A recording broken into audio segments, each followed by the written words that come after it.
Pernah nggak sih kamu merhatiin entah itu pas lagi kumpul keluarga saat hari raya, lagi meeting di kantor, atau sekedar asik baca-baca kolom komentar di TikTok dan Instagram? Pasti selalu ada aja orang yang ngotot banget pengen adu argumen.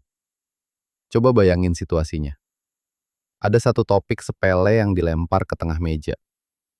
Tiba-tiba, urat leher seseorang mulai menegang. Nada suaranya naik beberapa oktav, dan dia mulai mengeluarkan segala macam teori dari A sampai Z. Cuma buat ngebuktiin kalau pendapatnya adalah yang paling benar. Dia memotong pembicaraan orang lain, nggak ngasih ruang buat orang bernapas. Seolah-olah hidup dan matinya bergantung pada perdebatan itu. Tapi coba perhatikan baik-baik sisi lain dari ruangan itu.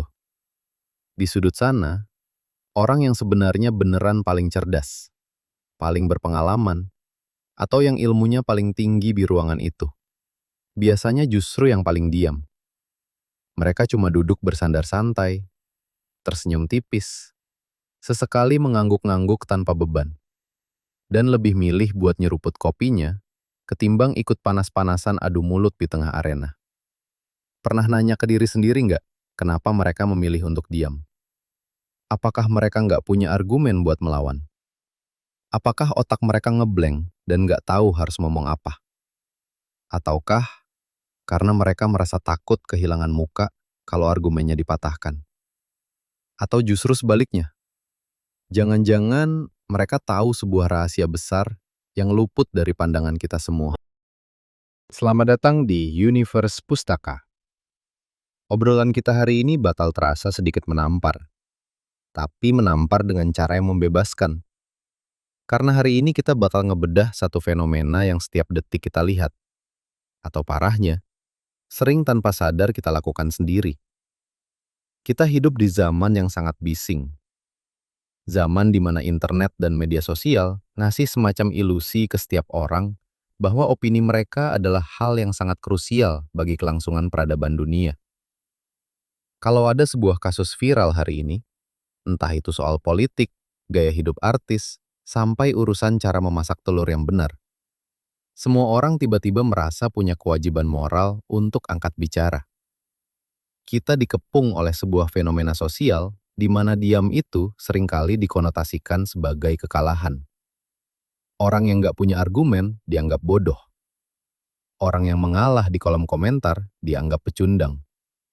Dan sebaliknya, berdebat sampai urat leher putus dianggap sebagai tanda supremasi kecerdasan.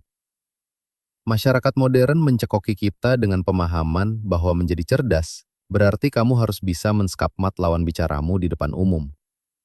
Kamu harus bisa bikin mereka kehabisan kata-kata. Lalu kamu berdiri di atas podium imajinermu sebagai pemenang. Orang sekarang suka menang debat. Kalau kita amati lebih dalam, rutinitas orang-orang sekarang tuh hobi banget nyari panggung buat menang debat. Coba deh kita jujur sama diri kita sendiri. Mari kita ingat-ingat lagi momen terakhir kali kita berdebat panas dengan seseorang. Mungkin di grup WhatsApp angkatan sekolah, atau berbalas komentar yang panjangnya mengalahkan naskah pidato kepresidenan.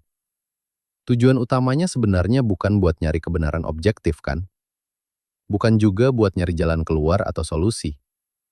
Kebanyakan dari kita berdebat hanya untuk satu tujuan purba. Kita cuma pengen ngasih lihat ke dunia. Nih, lihat, aku lebih pinter dari kamu. Analisisku lebih tajam. Sumber bacaanku lebih banyak. Aku bisa bikin kamu kelihatan seperti anak kecil yang nggak tahu apa-apa. Menang debat udah berubah menjadi semacam trofi ego yang harus dipamerkan. Kita ngetik dengan kecepatan penuh, jantung kita berdebar kencang. Kita rela nahan kantuk jam 2 pagi cuma buat nunggu balasan dari orang asing yang bahkan nama aslinya aja kita nggak tahu. Padahal apa sih bayaran dari kemenangan itu? Seringkali energi berharga yang kita bakar buat adu mulut itu sama sekali nggak merubah keadaan apa-apa. Besok paginya, dunia tetap berjalan seperti biasa. Orang yang kita debat tetap teguh pada pendirian asalnya. Satu-satunya hal yang berubah adalah suasana hati kita jadi hancur lebur, toksik, kepala pening, mood berantakan seharian, dan ujung-ujungnya kita cuma ngerasa lelah secara mental. Kemenangan debat itu adalah kemenangan paling semu yang ditawarkan oleh dunia modern. Lalu, kalau berdebat itu seringnya berujung pada rasa capek yang sia-sia dan menguras kewarasan, gimana dong cara terbaik buat menghadapi konflik argumen? Untuk menjawab ini, kita nggak bakal nyari tips dari motivator atau influencer zaman sekarang.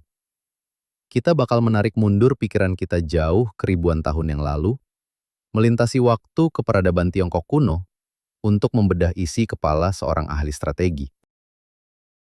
Mari kita berkenalan dengan seorang jenderal, filsuf militer, dan ahli strategi legendaris bernama Sun Tzu. Di masa lampau, dia menulis sebuah mahakarya abadi yang berjudul The Art of War, atau Seni Peperangan.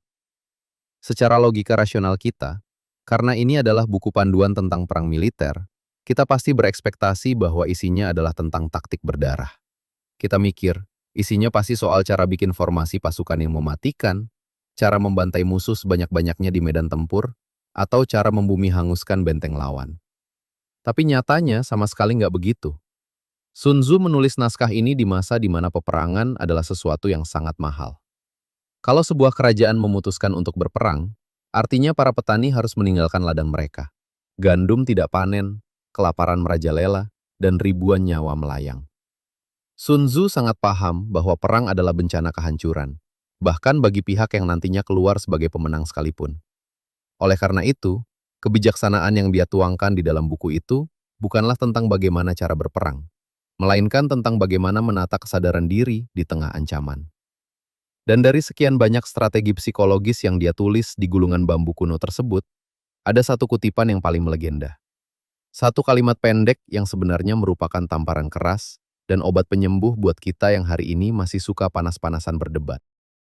The supreme art of war is to subdue the enemy without fighting. Di dalam naskah klasiknya, Sun Tzu merumuskan satu kalimat yang sangat elegan sekaligus mematikan. Dia menulis, "The supreme art of war is to subdue the enemy without fighting." Seni peperangan yang paling tinggi adalah menaklukkan musuhmu tanpa perlu bertarung sedikit pun. Gila kan? Coba renungkan makna kalimat ini sebentar. Orang cerdas, kalau kita menggunakan kacamata filosofi Sun Tzu, tahu persis kalau setiap perdebatan itu pada dasarnya adalah miniatur dari sebuah peperangan. Dan peperangan, sekecil apapun skalanya, selalu meminta tumbal dan memakan korban. Menang debat itu harganya sangat mahal, kawan. Untuk membuktikan bahwa kamu benar di depan orang bebal, kamu harus mengorbankan waktu produktifmu. Kamu harus menguras energi emosionalmu. Kamu harus menurunkan frekuensi kebahagiaanmu. Makanya, orang cerdas di ruangan yang kita bahas di awal tadi, milih buat mundur dan diam. Bukan karena mereka bodoh, pengecut, atau takut argumennya kalah. Mereka mundur justru karena mereka tahu persis siapa musuh sebenarnya. Musuh terbesar mereka bukanlah orang tua menyebalkan atau netizen sok tahu yang lagi ngajak ribut di depannya. Musuh terbesar mereka adalah hilangnya energi, kefokusan, dan kedamaian pikiran mereka sendiri yang bakal menguap sia-sia kalau mereka meladeni perdebatan receh tersebut. Orang cerdas tidak bertarung karena mereka paham betul konsep biaya peluang atau opportunity cost. Mereka memilih menaklukkan rasa ingin membuktikan diri. Dan disitulah mereka mendapatkan kemenangan yang sejati. Sekarang pertanyaannya, kalau secara rasional kita udah sama-sama tahu bahwa kemenangan terbaik adalah dengan diam, menahan diri, dan menghemat energi, kenapa rasanya susah banget buat dipraktekin di dunia nyata? Kenapa hati kita tetap terasa panas dan jempol kita gatal pengen ngetik balasan panjang? Disinilah kita harus masuk ke sebuah ruang yang lebih gelap di dalam kepala kita sendiri, yaitu ranah psikologi ego.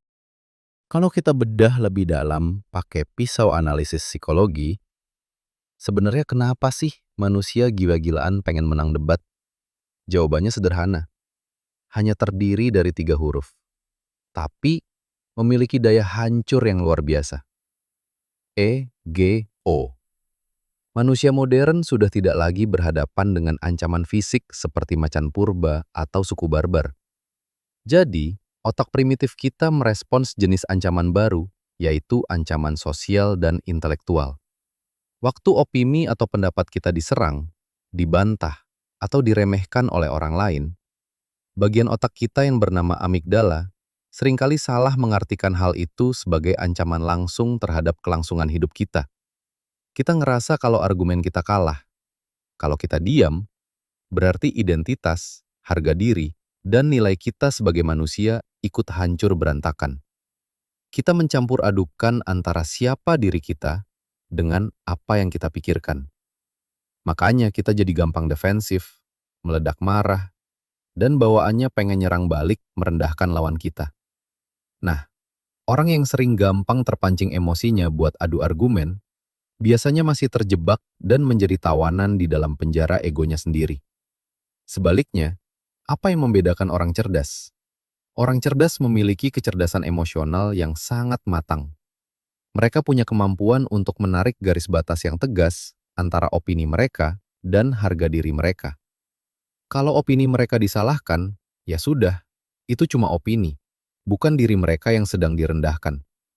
Mereka merasa utuh, cukup, dan berharga di dalam dirinya sendiri. Sehingga mereka sama sekali nggak merasa perlu membuktikan betapa pintarnya mereka ke orang asing, hanya untuk merasa lega. Tapi kadang kita ngeles. Kita sering membela diri dengan ngomong, tapi kan aku berdebat bukan karena ego. Aku cuma pengen meluruskan fakta. Aku ngasih data yang benar, biar dia nggak tersesat. Nah, apakah menyajikan rentetan fakta yang super logis dan akurat bisa benar-benar mengubah pikiran seseorang yang lagi emosi? Seorang psikolog pemenang hadiah Nobel punya jawaban yang bakal bikin kamu berhenti berdebat selamanya. Lewat penelitian panjangnya yang dibukukan dalam Thinking Fast and Slow, Kahneman ngebongkar cara otak manusia bekerja.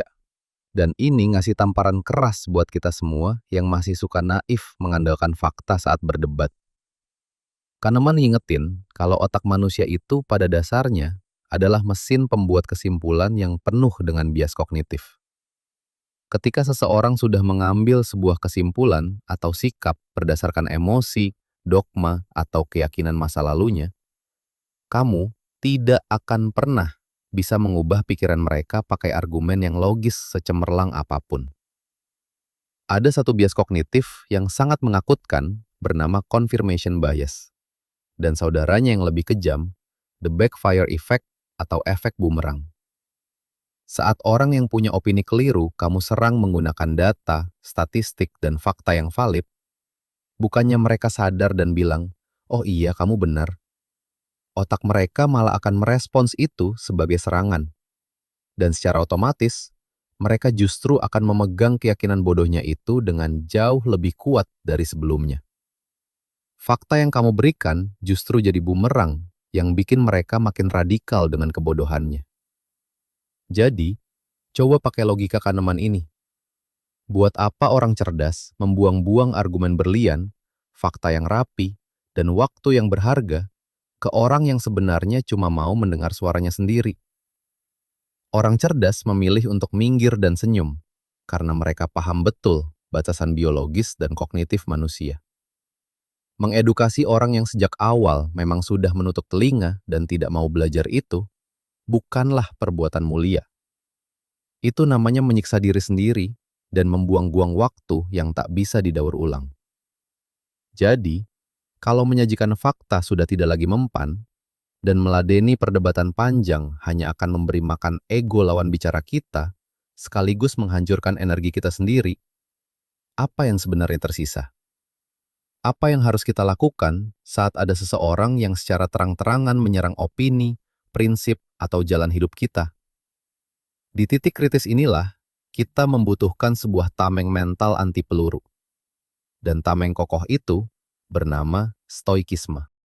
Mari kita menyempurnakan ketenangan kita hari ini dengan meminjam kebijaksanaan dari para filsuf stoikisme kuno, seperti Epictetus, Seneca, atau sang kaisar Romawi, Marcus Aurelius.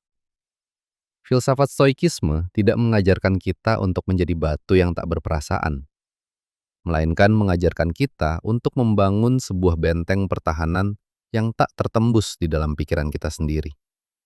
Tokoh-tokoh stoik selalu berpegang teguh pada satu konsep fundamental yang bisa menyelamatkan kewarasan kita, yaitu konsep dikotomi kendali. Coba resapi ini baik-baik. Apa yang orang lain pikirkan tentang kamu? Bagaimana cara mereka beropini? Seburuk apa mereka menilai pemikiranmu? Seberapa kasar nada bicara mereka? Atau seberapa keras mereka teriak di depan mukamu untuk membuktikan bahwa kamu itu salah dan bodoh? Itu semua secara mutlak berada 100% di luar kendalimu. Kamu nggak punya remote control untuk mematikan mulut orang lain. Tapi, apa yang ada di dalam kendalimu? Yang ada murni di dalam kendalimu cuma satu hal. Gimana cara kamu memilih untuk merespon serangan itu?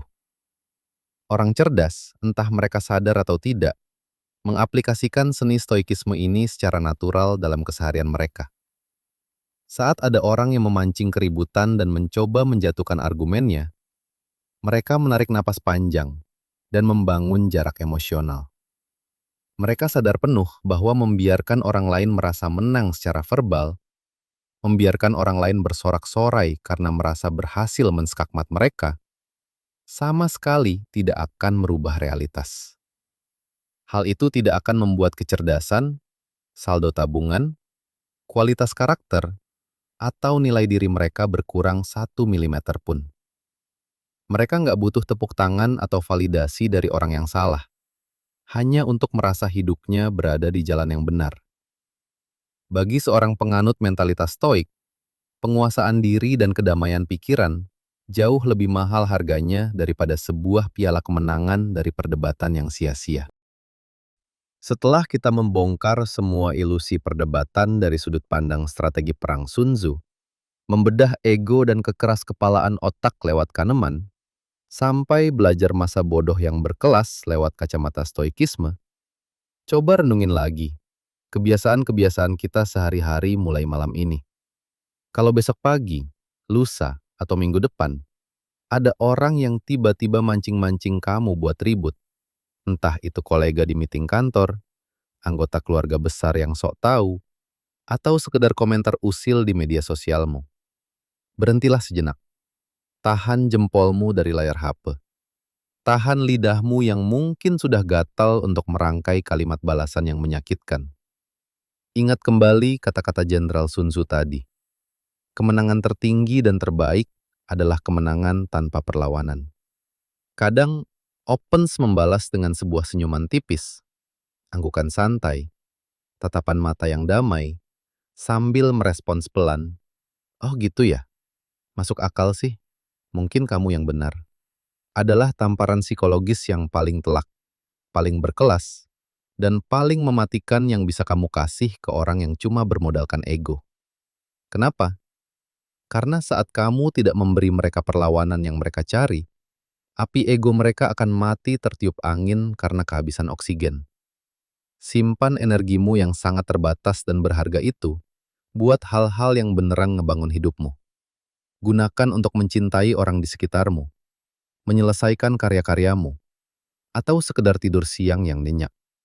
Karena pada akhirnya, orang yang paling cerdas di dunia ini bukanlah dia yang selalu berhasil mematahkan kata-kata dan argumen orang lain, melainkan dia yang tahu persis kapan mulutnya harus diam dan membiarkan hatinya tetap utuh dan tenang di tengah kebisingan.